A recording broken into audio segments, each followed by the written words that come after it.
じゃあそんな感じではい、始めます。よろしくお願いします。はい、どうします？ですね、まずはカラーはちょっと2週間前にリタッチはしたんですけど、2週間、ちょっと全体カラーはしたいなと次は思ってたんで、お願いしたいんですけど、はい。他はこれパーマは2月にかけたんですけど、ちょっと緩いのかな。なるほどなるほど。緩いのかな。まあしっかり自分でくるくるして乾かせば出るのは出るんですけど、ちょっと大変だなって感じで。多分レイヤーが入ってないからっていうのもあるんですよ。レイヤーが皆無ですよね、多分。そうですかね。若干そう表面に入ってるのかなぐらいな。気持ちぐらいですね。気持ちなんで、パーマスタイルが好き。そうですね。じゃあパーマいきましょうかね。はい。襟足がすごいチリチリの髪の毛が多いので、なるほど。なんかちょっとその辺なんとかなんないかなと思って。お土産と宿毛矯正したとかではなくて、矯正はね去年の7月にしてますね。なるほど、はい、去年の7月にしてでストレートでいて、どうしてもねパーマかけたくて矯正した美容師さんに、パーマできますかって言ったらちょっと難しいかもって言われてでもどうしても諦めきれなくて、ちょっと他で、矯正もでもやってくれそうなところで、デジパンならそんな問題なくできそうだけど。そうなんですね。矯正もそうですね、だいぶ前って感じですね。そうですね。できればも結構うねっていうか、まあそんなにうねりは気にはならないけど、こうちりついた髪が多いから、これからもし梅雨時っていうんであれば、まあ梅雨がね、表面もストレートかけたいかなっていう、やった方がいいかなって感じですかね。OK です。じゃあどうしようかな。矯正してそのままパーマもできるんですけど、そうするとやっぱさすがにカラーしない方がいいんですよ。そうなんですね。なんか2個までがやっぱり限界かなと思うんで、だからまあパーマかけて全体カラーでも、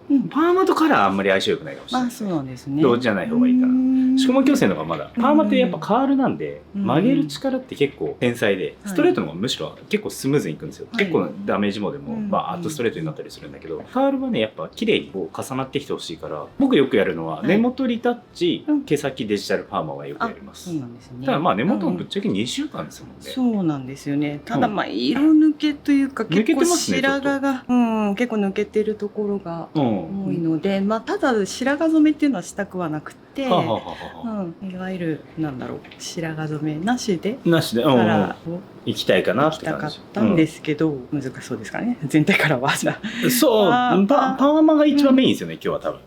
一番やってみたいというか、こういう感じでパーマしてみて、矯正するまででもないのかな。そうですかね。自分でもそこまでじゃないかなとも思いつつ、ちょっとしたチリつきが気になる程度。ツヤツヤにしたい感じですよね。そうですね。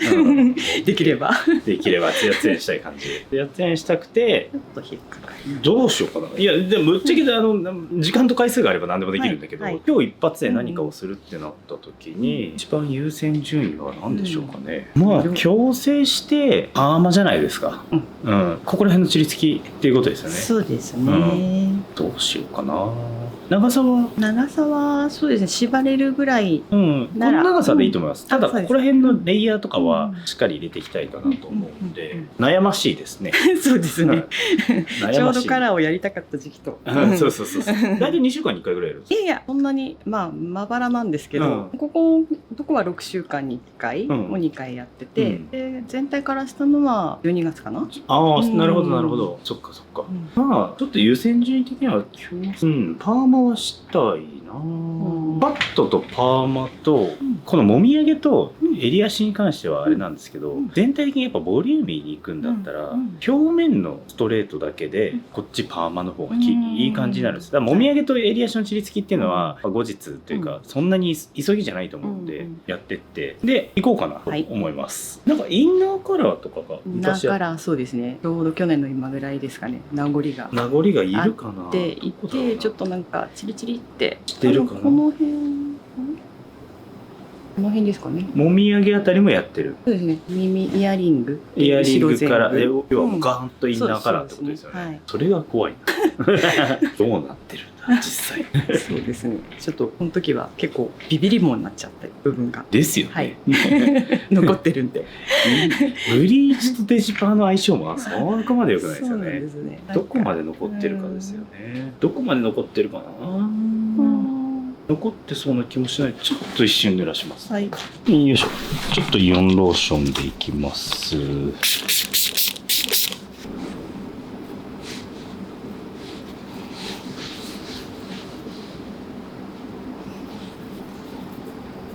結構残ってますね、もしや。ちょっとふにゃっていきましたね。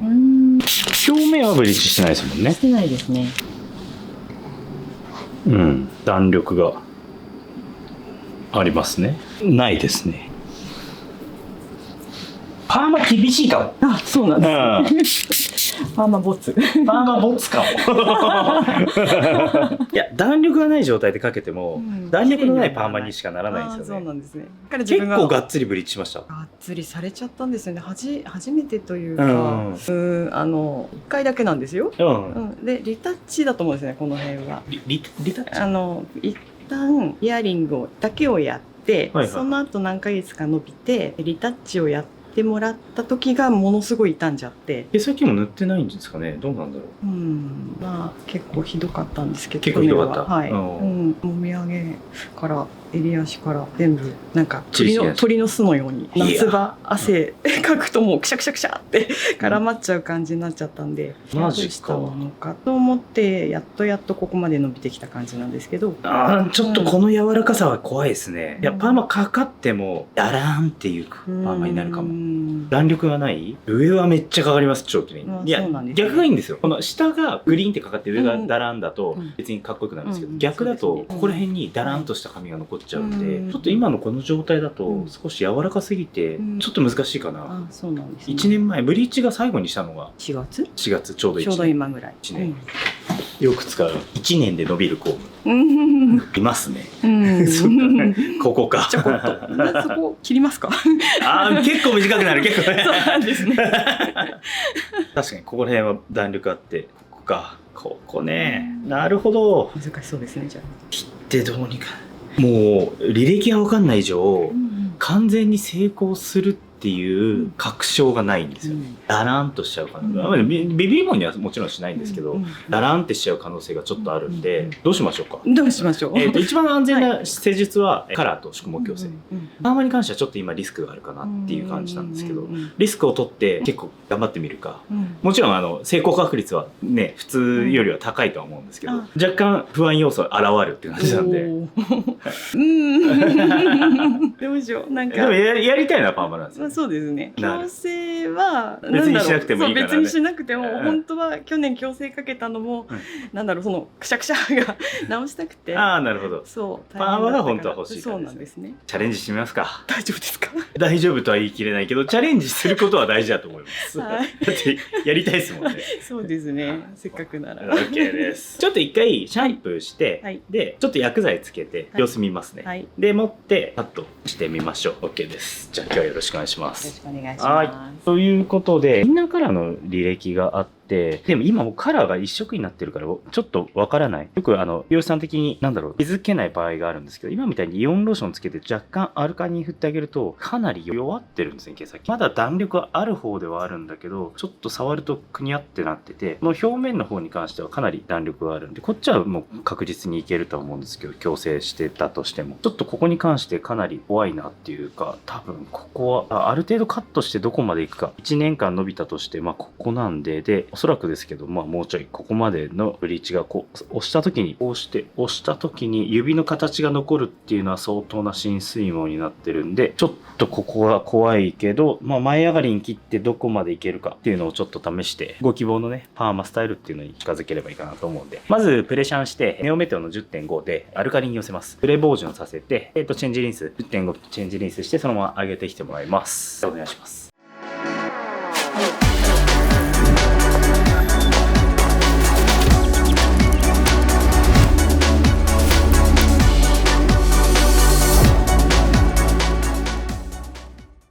お疲れ様でした。行きましょう。分け目はセンターは分け目は右も左も両方ありなんですけど、ここにつむじがあるんで、基本こっちに行ってしまうんですね、前髪が。でここがパカーッといつも割れて、なのでそれを生かしてこっち分けが今も多いんですけど。なるほど。でもどこでもいけるように、ただ若干右に寄せましょうかね。よいしょ、行きましょう。さあちょっと様子を見てみましょうね。あら左の方が健康ですね。右の方がちょっと弱いかな。でもパーマって右が弱くなるっていうあれがあるんで油断はできないですね。でもまあちょっとレイヤー入れていきましょう。まずはこれでだいぶ変わってくるかなと思うんで、はい、じゃあ解説いきます。まずはとりあえず切ってみようっていう形ですね。切ってまあ今日の一番の目的であるパーマスタイルにどこまでいけるか。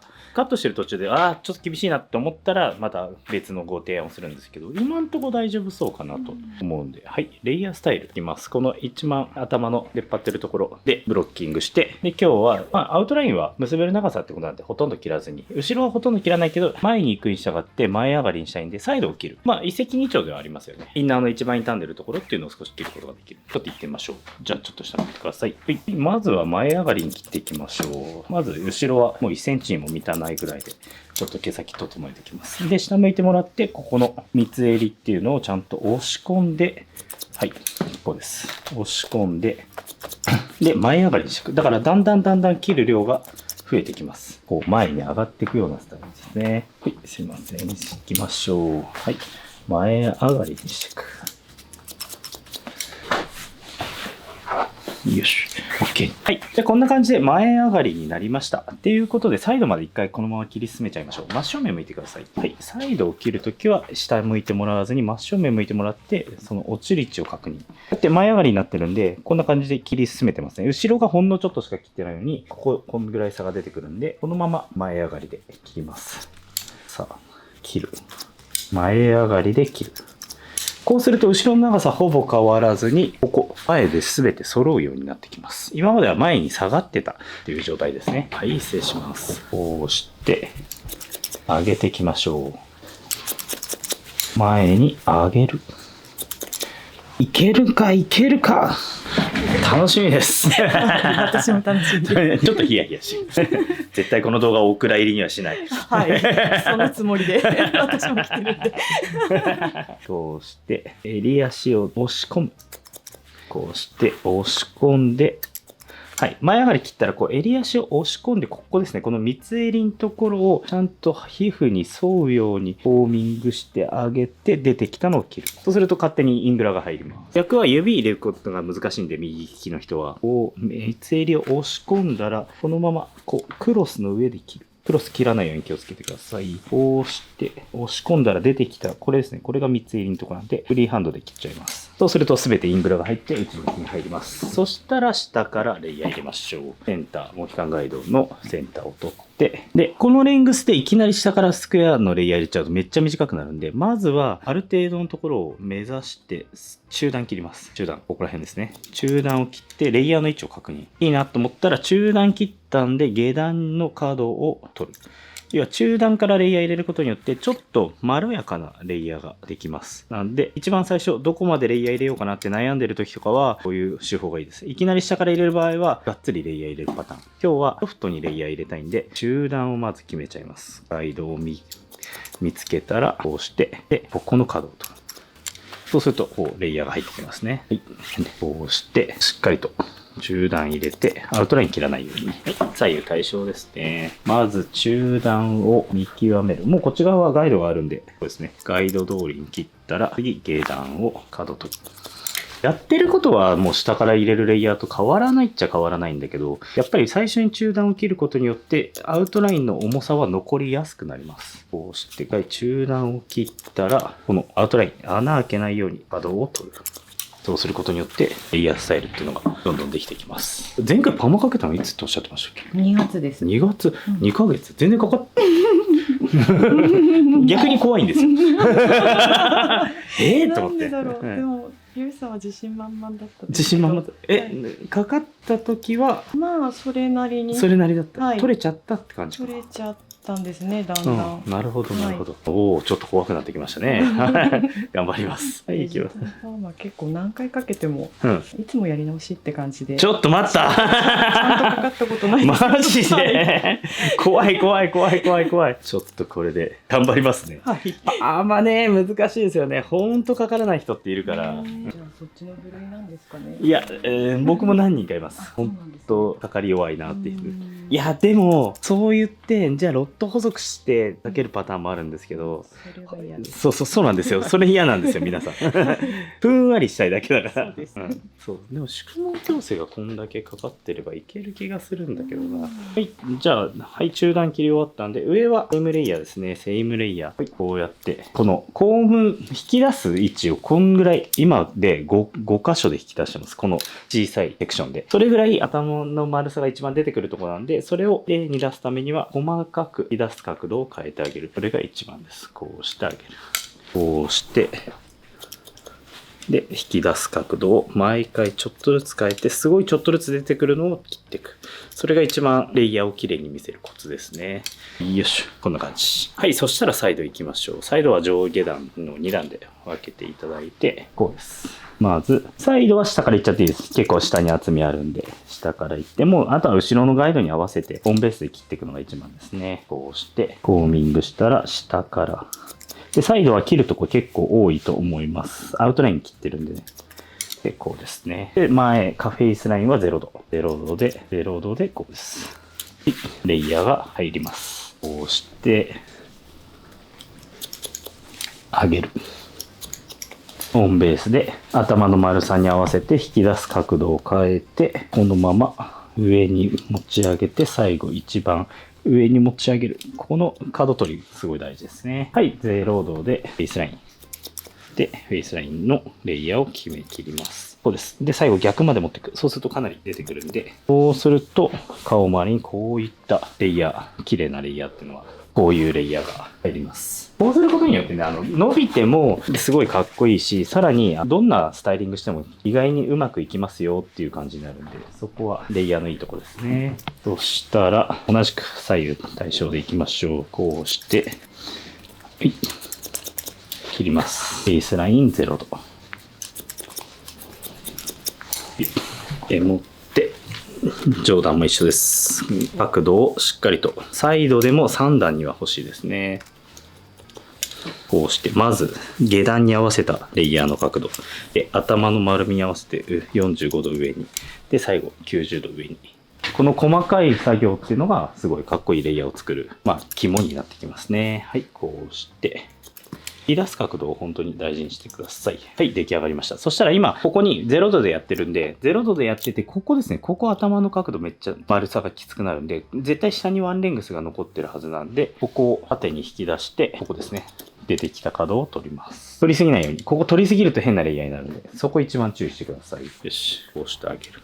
はい、レイヤースタイル完成ですね。そしたら、このまま。ドライカットまでいっちゃってもいいんですけど、パーマヘアの時は僕はもうここでパーマしちゃう場合も多いです。ただ、どうしようかな。毛量調整すごいするんだったら、毛量調整先なんですけど、せっかくプレボージュンもしてるんで、このまま一液いきましょう。よし、準備します。はい、じゃあ今日はデジタルパーマですね。デジタルパーマいきたいと思います。いろいろ、カウンセリングの時とかはあったんですけど、今日はもうデジタルパーマにバッと注力していきたいかなと思うんで、薬剤こちらになります。デジタルパーマは宿毛矯正と違って中性ぐらいでさらに高還元が必要なんで、ネオメテオのストレートって還元値がすごい低いんですよ。で、優しいんだけどなぜか伸ばしていくっていうパターンなんですけど、パーマに関しては還元力がないとどうしても難しいんで、はい、ネオメテオの pH10.5 高アルカリにネオメテオインクライン20%入れます。宿毛矯正だと大体 10% なんですけど、20% 入れることによって還元値が上がり、さらにこいつが pH4.5 なんで pH が下がって7から 7.5 ぐらいになるのかな。なんで結構 pH が下がって還元値を上げることができるんで、今日はデジパーの薬はこちらでいこうかなと思います。前処理、軽くケラチンはしっかり欲しいんで、メテオのコネクタ5倍希釈をスプレーしてから、こちらの薬剤つけて10分で1回見たいと思います。行きましょう。行きましょ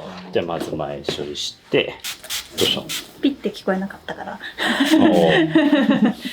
大丈夫ですよ。可愛い姿映ってますよ。ありがとうございます。ありがとうございます。カッパって言ったのに。カッパって言ってた。言ってましたよね。私のことカッパって。でも知ってます。コメント欄で岩崎さん根元頑張ってるんですね。ねってくれてます。そうですね。私も頑張ってるなと思って、すごい伸びてるなと思って。岩崎さん頑張ってますねっていうお声が増えてるの。大丈夫。デジタルタトゥー。デジタルタトゥー。何ですか。もう、はい、YouTube ネット上にあなたのカッパがずっと永遠に残ってしまう。別にいいですよ。可愛いカッパなんで。兄笑ってんね。可愛いカッパなんで大丈夫です。可愛い可愛いですよ。可愛いですよ。モデルさんや視聴者の方に甘やかされて生きてますから。可愛いカッパなんで。可愛いカッパなんで。じゃあよかったよかった。別にいいですだから。ふん。さてさていきましょう。中間から毛先にしっかりと。はい。不良多めで塗りましょう。やっぱパーマスタイルがいいですよね。どうしてもダーンってしちゃいがちなんで。まあ元が結構ストレートだ。そうですね。もうストレートがいいなみたいな。とにかく曲げたいんだ私はとか。人々の悩みと逆の。はい。そうですよね。皆さん矯正が多いのに。矯正多いですね。今は特に本当に。そうですよね。久しぶりに矯正じゃない。あ、そうだね。そうなんですね。モデルさんやっぱね、インスタグラムで自分の SNS で募集しちゃうと、やっぱ矯正の人は多いですよね。あ、そうですかね。セミナーとかもだって矯正そうですばっかりですよね。今やっぱり美容師さんがどうしても今のトレンドとして髪質改善とか、サロンの武器にしたいって思うのはやっぱそっちなんですよね。デジタルパーマをサロンの武器にするって全然もちろん僕は賛成なんですけど、デジパーって機械が必要じゃないですか。そうですね。あれ導入してないサロンさんも多いから。多いよそりゃ。しかもフリーランスの美容師さんとか今増えてて、フリーランスでこうやって持ってデジパーの機械持っていかないでしょ。確かに。結構お一人様サロンとかでも私この間行ったところはパーマ機械置いてなくて、デジタルパーマできないんですねっていう話してたんですけど、機械がでかいですよね。そうだから逆に言うとあるところサロンに機械があるとかを有効活用できますよね。デジパーしたいっていう人、いやなんでかっていうと髪質改善でこれどんどんストレートきれいみんななって、みんな技術が上がって、で薬剤もこうやってすごいいいのが出て、すごい良くなってったらみんな飽きてくると思うんですよ。そしたらパーマだと思う。そうそうパーマの時代。だからねデジパーの機械また売れ始めんじゃないかな。絶妙に高いんですよね。まあでもしょうがないけど、いくらだっけ30万40万ぐらいするんだっけ。それぐらいするんじゃないですか。したよね確か。そうだからねやっぱお一人様サロンだと厳しいですね。30万円いきなり出すとかって。しかもロット超高いんですよ。ロットも高いんですね。普通のロットって10本1000円しない。そんなしないだよね。デジパーのロットって4、5本で1万円超えるんですよ。知らなかった。だから今僕ね自分でやってるからだけど、昔勤めてた時とかデジパーのロット壊れたら大変です。買ってもらうのにすごい申請出していや高いからさすがに申請必要なんですよね。数千円以内だったらサロンの判断で買っていいようにはなるんですけど、万単位になってくる。しかも4本で1万とかだからなんか8本ぐらい欲しいってなって4本でかけられないですよ。いやそれかけられない一番最初導入の時はそこは申請してるから、そこで10本20本買う、20本ぐらいはね買うんですけど、なんか壊れるんですよまた。最近でもこの新しいやつ壊れないね。電気が通らなくなるんですか。私が大切に扱ってますからね。私が大切に扱ってるから多分壊れない。あ、よかったです。ありがとうございます。前のサロンとかたまにやめろ文句言うな。わかる。人数が多いサロンだと雑になる。まあそれを怒らなきゃいけない役割ではあったんですけど、やっぱりね雑な人多いよね。私っていうか多分長瀬さんぐらいしかあんまデジパを使わなくて、そうだね。我々がまあ基本アシスタントが洗うんですけど、たまにこう別の人が洗ってくれたりすると水で洗っちゃったりとかして。水洗い本当はダメだ。一番強い耐水性があるっていうメーカーオージスってやつなんですけど、でもやっぱり水につけたりしちゃダメなんですよ。まあ電化製品ですよね。プラグむき出しですから。それは水につけちゃダメで。濡れたタオルとかでキュッキュッて拭くんですけど、たまにこう水ってなった時が数回ありました。壊さないように頑張ります。これで10分置きますね。はい、10分経ったんでいきましょう。で10.5 クリームのいいところ、pH7.5 ってさっき言ったじゃないですか。pH7.5 で高還元って言ったんですけど、時間が経つにつれてアルカリンが弱くなってきます。それはアルギニンが主体だから。アルギニンだとやっぱアルカリを長く保つパワーがないんで、pH 自体がちょっと落ち着いてきます。なんでちょっと安心ですね。結構そこでパワーがブーストしてビビるもの原因になったりするっていうのを防いでくれます。でこれインフォームですね。インフォームで結合強化と浸透促進最後にバッとして流します。もう10分でいいです。10分固定ですね。腹毛矯正の場合は15分が固定で、足りないところがあれば最大25分なんですけど、デジタルパーマの場合は背先なんで10分固定でいいと思います。でインフォームつけて、ちょっとブリーチしてあるってことなんで繊細かなと思うんで、あんまりフォーミングは入れずに優しく泡で揉み込む。大丈夫そうな感じですね。まあこれがネオメテオね、いいところかなと思う部分もあるんで、あとはしっかりかかってくれることを祈りましょう。じゃあ流しで。水洗で、しっかり水洗、で、ヘマチンチェンジリンスで軽くバブリング、シャンプーですね。リフォーム入りのシャンプーして、で、その後にドロップのチェンジリンス、宿毛矯正と同じですね。という形で上げてきてもらいましょう。お願いします。はい、じゃあ行きましょう。はい、ということで中間処理ですね。デジパーの中間処理も宿毛矯正並みに効果的です。なんでかっていうと、しっかりドライまで行くし、高温がずっと当たるんで、しっかりとやりましょう。メテオのコネクタ5倍希釈とアクア、いつものやつですね。ケラチンとケラチン以外の全てを全て補給してあげることが大事です。で、宿毛矯正の時と違って、もみあげ、襟足とかのセンシティブなところに処理剤してもそこまでの効果はないんで、そこはシンプルに、ただ単に中間から毛先につけましょう。で、分かりが今までそんなに良かったことがそんなないということなんで、かといって細くはしたくないじゃないですか。細くしたくないんで、今回手法としては本数を増やす。本数が多ければ、かかりは必然的に良くなるんで、それでいきたいかなと思います。まずイヤートゥーで分けて、思ったより髪質は柔らかいんですけど、毛量はある方なんで、多分、ロット自体が少ないとかかり悪くなっちゃうのかなっていう、そういうあれもあるんで、ではちょっとしっかりめに本数を巻いていきたいかなと思います。はい、ちょっと下向いてください。失礼します。そしたら、びしゃびしゃに濡れてたら、もうギュッとやって、水が滴るぐらいだったら、ちょっと押さえてください。完全乾燥させないとデジパーはかからないんで。で、基本的にはセンターで分けるときに右が大体かかりづらいんで、右に5ミリずらします。これがちょっとしたテクニックです。右に5ミリずらして、右側のスライスを薄くしてあげる。はい。そしたら、普通にコーミングしてもらって、で、ペーパー。で、この時は超ハイダメージモだったら、毛先に PPT02 とかつけてもいいかなと思いますけども、下手に色々つけてかかり悪くなっても嫌なんで、今回は普通に中間処理、メテオコネクターとアクアだけでいきます。20ミリですね。20ミリ、ネープ4本巻きたいと思います。巻いたら、よいしょ。これでいきます。はい。このままパパパッと巻いてっちゃいます。4本。ここ飛ばします。はい、そんな感じで、はい、4本巻きました。4本巻いたら次中段ですね。上段は僕、基本的に絶対的にロットを太くしたいんで、この鉢上はしっかりと取ります。で、ここ、通常だったら4本でいくようなところなんですけど、ここ6本でいきます。これも同じく右に5ミリずらしたセンターを取って、で、ここはロット1個上げます。1個上に上げて、はい、22ミリ。ミリ数で覚えられないですね。普通のコールドのロットはミリ数で覚えてるんですけど、デジパーって難しいですね。でこのままいきます。パッパッと。で、サイドにちょっと進出してもいいですね。イヤートゥーよりもちょっとオーバーラップしてやってもいいかなと思います。結構しっかりと髪も硬化してるんで、いけるとは思ってるんですけど、あとはもうね、ドキドキですけど、もうしっかりと熱を加えてあげるまではわからない。ただただかかるための努力は全力でしようっていう感じですね。本数を多めにしたりとか、あとはちゃんと中間処理したりとかですね。これでいきます。じゃあここも飛ばします。で、このまま、ワインディングはバーっといっちゃって、サイドがもう一回20ミリに戻ります。で、トップが、オレンジ。これですね。26ミリを、リバース巻きにします。基本的に全部縦スライスで取ってフォワードに巻いてるんですけど、トップはリバースにします。リバースにすることによってカールの位置が一段落ちるんで、ちょうどレイヤーの感じと合うんじゃないかなっていうのと、ゴム跡がつきづらい。やっていきましょう。さあさあさあさあ、かかってくれ私もお願いしてます。はい、やっぱ念を込めるのが大事ですよね。はい、観葉植物も。髪の毛も。どうした？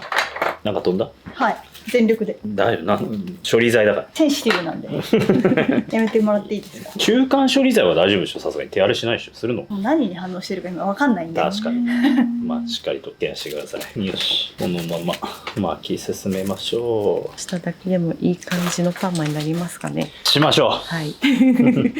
もうなんかそれだけが朝楽したくて。いやそうなんですよね。これから暑くなるし、なんかあんまりぐるぐるドライヤーやってるのも暑いとかもって。いやそうなんですよ。ドライヤー大変ですよね。本当にそうパーマはね、もう顧客様は基本的にパーマかける人はもうすごい速攻かかるんで、あれなんですけど、やっぱり一回かけてみるまでは多少なりとも緊張しますよね。僕デジパーすっごい昔からやってて、それこそ一番最初に入ったサロンがもうデジパーずっとお客さんがやまないみたいなところだったんですよ。20年前ですね、それこそ。まだデジパー出始め。形状記憶デジタルパーマって言ってる頃です。そうでした。はい懐かしい。懐かしいですよね。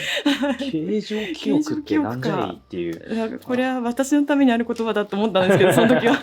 すごかったですよ。もう日本橋にあったサロンなんですけど、一番最初のサロンが、もう OL さんがもう並んでる感じですね。機械がないじゃないですか。そうですね。サロンに1台ぐらい。サロンに1台しかないじゃないですか。だからすごいのがあれですよ。もう席2つ並べて機械から2つに伸ばして、そんなことできるんですか？いやタイム揃えなきゃいけないんで、あれなんですけど、でももうそれでやってましたね。それだけ多かったってことですか？そうそう、ずーっとデジタルパーマ、もう最初アシスタントだったからワインディングができたんで、泡巻きができたんで、ずーっとデジパーのロットを巻き続ける毎日。またあの頃のロットってめっちゃ重いんですよね。しかも、重かったかもしれない。今結構軽くないですか？軽いですよね。そうすんごい重くて、この時点でずしっとくるような気がしたけどですよね。あと2本で終わりなんで結構軽い。軽いです。このオージスっていう機械はねかなり進化して、しかも前はねロットの不調とかあったんですよ。なんか最初温まったと思ったのにいきなりツンって言って音するんですか？いや言わないけどなんかいきなり温度が下がって全くかかってねみたいな。そのロットだけかからないとすごい困っちゃいますよね。いやほんと困っちゃいますよ。プラス時間。いやそれでしかも今は12、3分で加温大体終わるんですけど、その頃ってなぜか20分とかやった。しかもめっちゃ高温で、まあダメージもやっぱあるし、薬剤も今よりは良くないから。そうですね。パッサパサになったような気がしますけどね。そう今はね結構スムーズにかかるプラスやっぱ仕上がりいいですよね。まあ処理剤とかが進化したのもあるけど、理想はツヤツヤプルプルのカールなんですよね。そうなんですよね。目指しましょう。はい。プルンとしたカールっていうのは。でもあの頃って本当デジタルパーマも全然なんか時代の黒船だったんで、誰もいまいち正解が分かってないっていうすごい状態で仕事してました。怖い。いやでもまあ新しいもんってそんなもんだ。それでいいのかな。でだんだん慣れてくるとカットこっちの方がいいなとか、薬剤これ表面はこうした方がいいなとか、なんかいろいろ分かってくるんですけど、最初のうち超手探りでした。でもなんか思ったよりいいサロンに行ったのか、巷で言われてるデジパーは何回かかけるとかかんなくなるとか、そういうのなかったですね。あれ何なんだろうな。まあ理論的には分かるんですよ。タンパク変性を起こして熱で超高温しすぎてダメになっちゃうっていうのは分かるんですけど、それにしてもなんか良かったです。だから多分なんですけど、まあ美容さん向けにも言うんですけど、システアミンっていう還元剤があって、パーマ液ですね。通常チオとかシスとかって言うんですけど、それじゃないシステアミンを使ってたんですね、そのサロンは。それが多分効いたと思うんです。今回もチオグリコール酸システアミンっていう、まあ新しい還元剤なんで、ちょっと期待できるっていうか、かなりいい感じになると思うんですけど、システアミンっていうのがかなり効くんですよ。パーマ形成力がある。メテオのコネクターっていうカールを長続きさせる、ストレートも綺麗にずっと長続きするってやつも使ってるんで、結構期待はしててください。よし、OK。はい、そんな感じで巻き終わってます。巻き終わって、フェルトかませて、で、表面リバースカールですね。で、差しピンしてもらってます。タイム、はい、こんな感じです。80度、90度、80度、5分、3分、5分の計13分で1回見たいと思います。はい、じゃあ、しっかりと温度設定管理したら、時間置きましょう。熱くはないですか？大丈夫です。多分5分ぐらいで最高温度に行くんで、5分、3分ぐらいかな。熱かったらすぐ言ってください。我慢絶対しない。はい。はい、お待ちください。タイムです。お疲れ様でした。さあ。でデジパーは完全ドライですね。ちょっとだけ乾燥が甘いかなって思うんで、ここそのままいっちゃうとなんとなく湿ってる。ただそんなにさらに加熱する必要はなさそうなんで、このままちょっと置きます。このフェルト外して乾燥しやすい状態を作ってあげて、でちょっとお時間置いてから固定しましょう。ちょうどそれもねクーリングと同じタイミングでできるんで少しいいかなと思います。もう完全にカラッカラに乾いてたらこのままドライヤーでクーリングして2液でいいかなと思うんですけど、今ぐらいのちょっと水分量が若干残ってるなっていう時はこのまま余熱で少し乾燥させちゃいましょう。そうですね、余熱でいけそうですね。余熱で5分で中和しましょう。お待ちください。はい、ということで5分経ったんで全部外しますね。あとはもう薬つけてロットを外すまでは分かりません。怖い。もう一回お祈りを。めっちゃ祈ります。カラッカラです。じゃあ、2液いきますね。よいしょ。はい、2液セカンドローションオキシにメテオ GL20%、1対20%です。いきましょう。もう普通につけるだけなんで、バーっとつけて、で、5分2回でいきます。ちょっとしっかりと参加させたいんで、5分2回でいきましょう。はい、じゃあ10分、トータル10分ですね。経過しました。怖えー。さあ。いいと思うんですよ。はい、いいと思うんですけど、デジパーあるあるでたまに流すといなくなっちゃう人いるんですけど、多分今んとこ、いやもうバッチリですよ。はい。基本的には安心してるんですけど、かかりが悪いって宣言がある人は安心しないです。こんな感じですね。かかってますよね。かかってます。はい。かかってますよね。はい。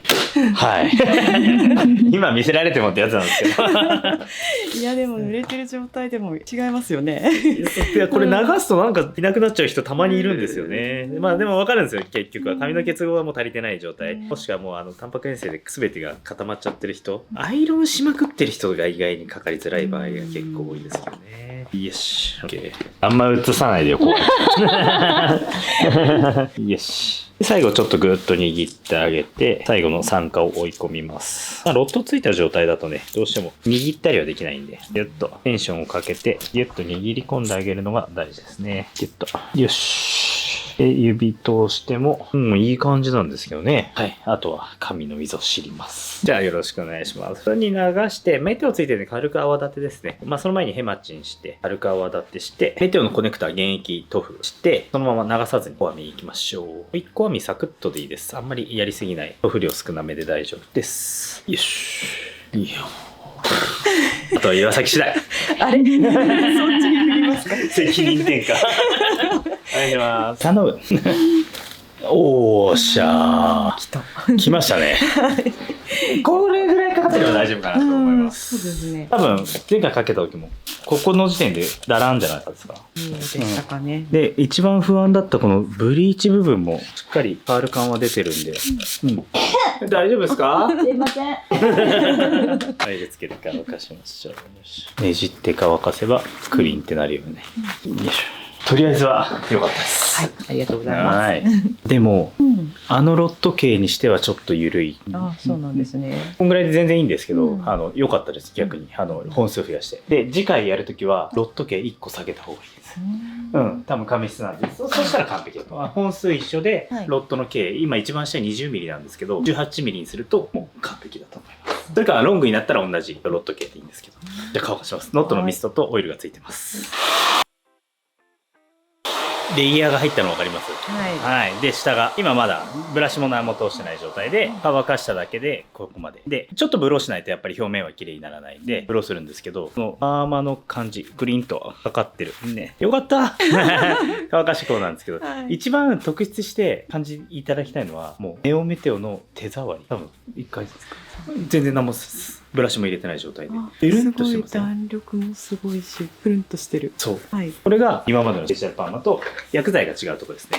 で、基本的にご自宅で乾かすときは、乾かしたら今みたいにこうやってねじって乾かすと、どんどんデジタルパーマってカールが出てくるんですけど、この表面ブローしてあげ、ある程度ここまで来たら、表面をブローしてあげます。表面をブローで、バーっとブローしてあげて、全然デジタルパーマってそんなんじゃカール取れないんで、ブローしてあげて、そしたら上を入れ込んでもう一回こうしてあげる。だから下はブローしなくていいんですよ。表面は絶対に熱を入れてあげた方がツヤが出るんで、手を出してあげてからこれをもう一回って感じですね。やってみましょう。こっち側だけやったんですけど、この表面をめっちゃ綺麗にし、綺麗っていうかブローを一回通してあげてからねじって乾かすと、ここら辺にふんわりしてカールができます。この後全体もう一回ブローっていうかこれやってあげたらドライカットしましょう。よいしょ。さあ続きましてドライカットです。ここにレイヤーが入ってるんですけど、レイヤー入れたところがかなり重たいんで、なんかやぼったく見えると思うんですね。これをしっかりと軽くしていきたいかなと思います。はい。じゃあそんな感じでドライカットいきましょう。さあこんな感じで表面ブローしてます。表面ブローして根元下の方は指でこうやってねじって乾かすイメージですね。こうやって1カール半ぐらいのカールができてるんで、これをしっかりとドライカットしていきたいかなと思います。よいしょ。まあ少しずつ量を取って。この時にセニングは使わない。セニング使ってしまうとせっかくかけたパーマがどんどんふわーっと広がる感じになってしまうんで、このカール感を生かすためにスライドカット、押しのスライドカットでいくことが多いですね。こうです。よし。あまり量好きすぎないように。そしたらせっかくパーマかけた意味がなくなっちゃうんで、やぼったいところを取るようなイメージですね。もしすごい量つかなきゃいけないようなめちゃめちゃ多忙のお客様とかだったら、途中で1回ついてください。ドライしてドライカット終わってから一液塗布がいいかなと思います。かなり柔らかい質感に変わったんじゃないでしょうか。バッと。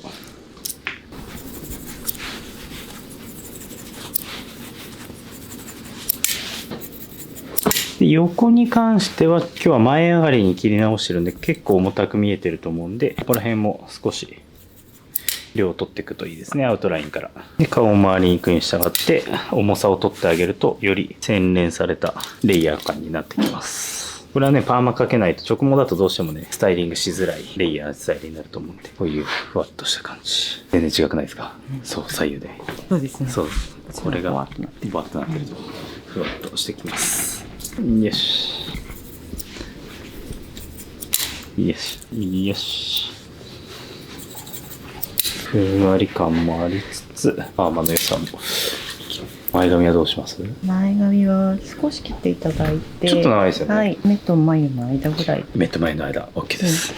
一番オーダーの多いやつです。目と眉の間は。はい、前に下ろしてセミングでちょっとずつ調整ですね。目と眉の間にして、さらにここですね、横をつないでいく。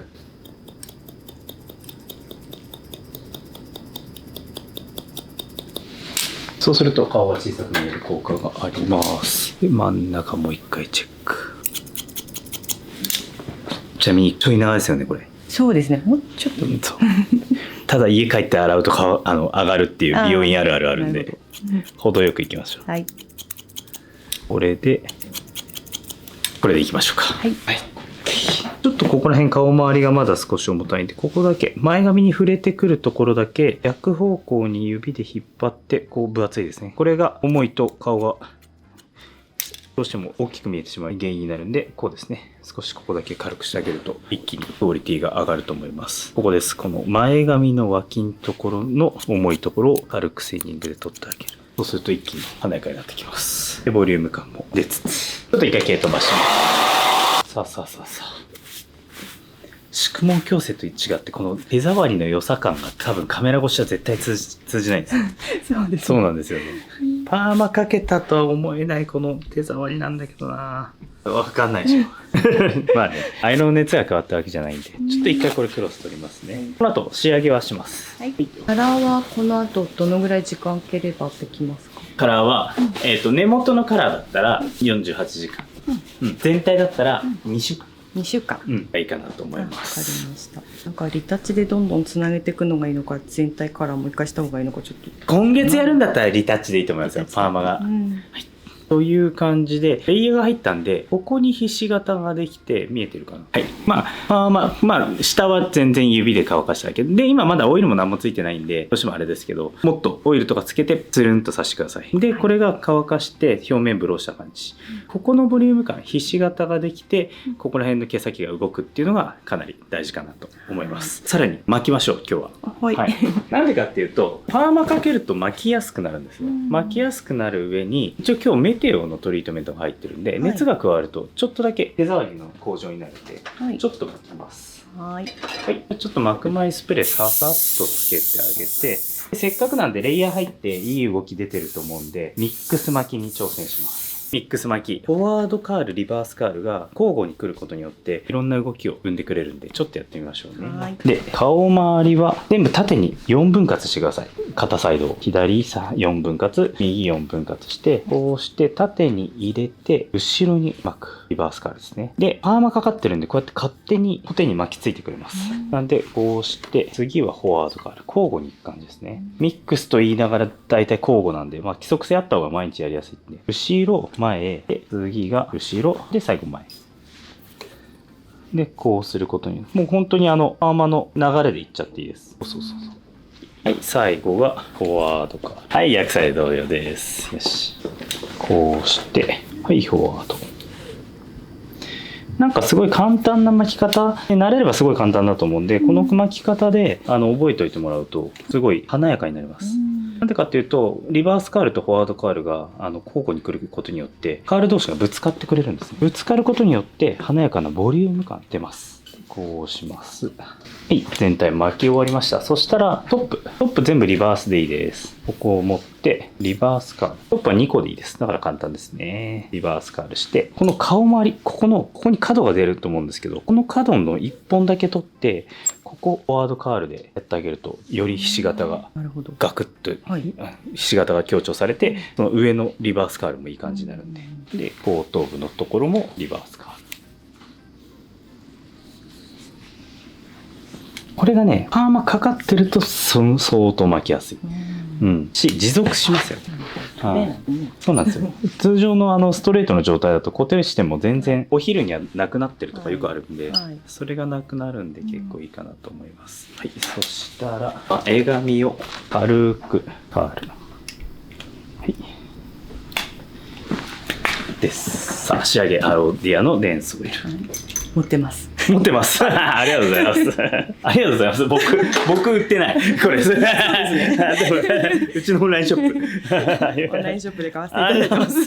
これはね、僕がただ取り寄せてるだけ。桜の香りのやつもありますよね。そう、桜も今ラフランス新しいのあるから、ちょっとうちのオンラインショップだとね、金木犀一択にしちゃってるんですけど、そうよし、バーッとつけてもらって、そうするとどんどん華やかに、要はリバースカールとフォワードカールがぶつかってくれるんで、レイヤーがすごい生きるんですよ。今日実は結構切ってるんですよ。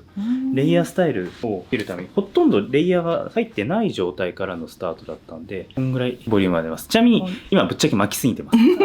いいんですこれで。YouTube 上は良くないんですけど、外出て15分ぐらいするとめっちゃちょうどよくなるんで。なるほど。風に当たると。風に当たってください。その状態を作り出すのは時間が必要なんで。そうですね。はい。ただちょっと後ろバックショットください。よし。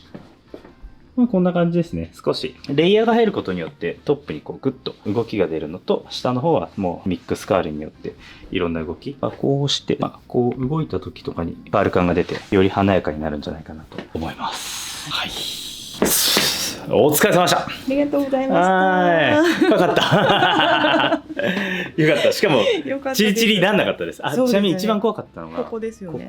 ここですよね。ですよね。そうなんか全然なんともないというかかえって良い。なんかちょっと硬くなってますね少し。栄養成分ががっつり入ってるんで、一番最初濡らした時デロンっていったから怖っと思ったんですけど、左はね強いです結構。右のそこだけが一番不安だったんですけど、結構いい感じになったんじゃないですかね。はい。ありがとうございます。デジタルパーマ大成功でした。ありがとうございます。はい。じゃあ今日はそんな感じでネオメテオ10.5 クリームとインクラインを使ったデジタルパーマですね。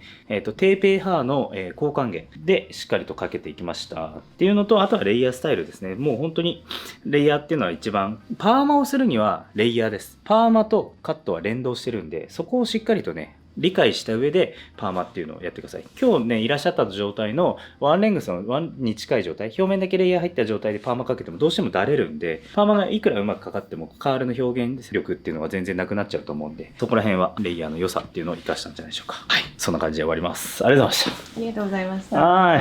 お疲れ様でした。なんかちょっと緊張しちゃいましたね。緊張しましたね。ありがとうございました本当に。はい。すごいなんか置いちゃっていい？ですね。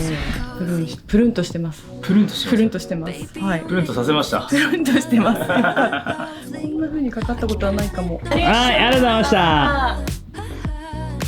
お疲れ様でした。どうですか最近は？最近って何ですか？最近なんかニュースある？ワンコ買いました実家に。可愛いんです。早く帰りたい実家に。あんこちゃん、黒いチワワ。多分もう5月ゴールデンウィークに帰ったら私のインスタにあんこがプッて出てきます。いやそれゴールデンウィークより後ですこの動画。先に見れますねインスタの人が。はい、じゃあそんな感じで終わりましょうかね。お疲れ様です。